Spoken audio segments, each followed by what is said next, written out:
Ito ang kaganapan sa Batang Quiapo. Pero bago lahat huwag kalimutan mag-subscribe para updated lagi sa Batang Quiapo. Pinasundan ni Olga si Emong sa dalawa niya tauhan para alamin kung nasaan si Tanggol. Agad naman sinabi ni Emong kay Bubbles na may sumusunod sa kanya na tauhan ni Pablo kaya nagalit si Bubbles at pinuntahan yun sumusunod kay Emong.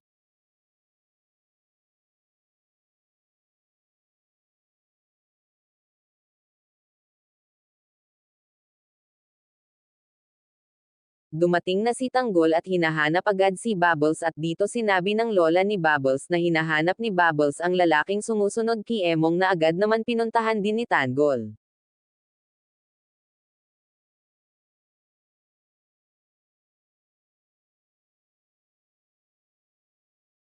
Samantala inaway ni Elena si Rigor at sinabi sobra sama ng loob niya dahil laging na lang si Martes ang isinasama niya pati sa promotion niya, at noon hindi yon ikinatuwa ni Rigor ang masamang ugaling pinakita ni Elena.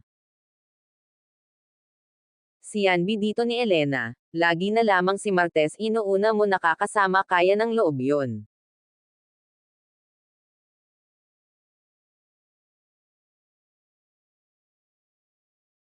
Sabi ni Rigor. Asawa ko si Martes. At hindi kita asawa Elena kaya tumigil ka na.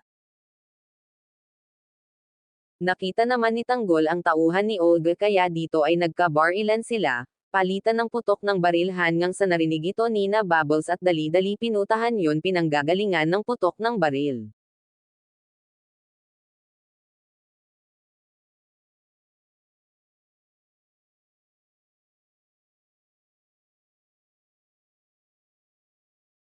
Nakalaban ni Tanggol ang isa tauhan ni Olga. Nagsuntukan sila, palitan ng suntok at hampas. Hanggang sa mapatay na nga ito ni Tanggol dahil sa bumagsak ito sa asarol. Wala na isa sa tauhan ni Olga patay na.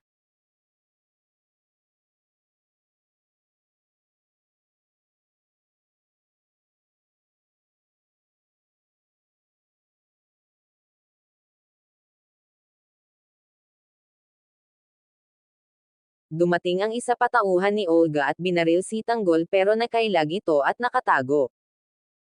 Natutukan naman ito ni Tanggol ng baril kaya walang nagawa ang tauhan ni Olga kundi aminin ang nalalaman.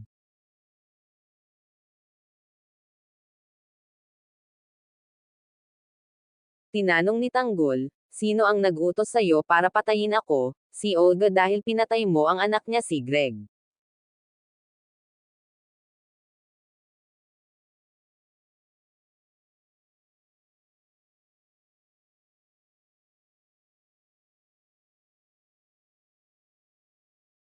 At sinabi din nito Amanos na kayo kasi pinatay ni Olga ang pinakamamahal mo na si Makang, at nakakuha naman ng tiyempo ang tauhan ni Olga para masipa ang kamay ni Tanggol at mabitawan ang baril.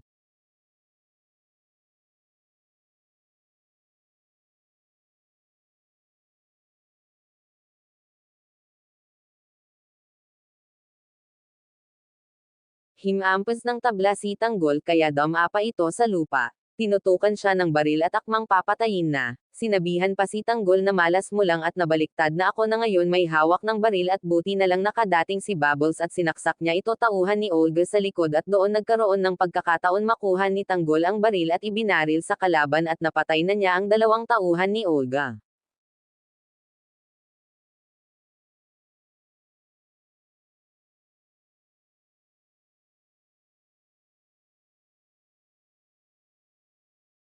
Hanggang dito na lang muli at paki-subscribe kung nagustuhan ninyo itong review ko.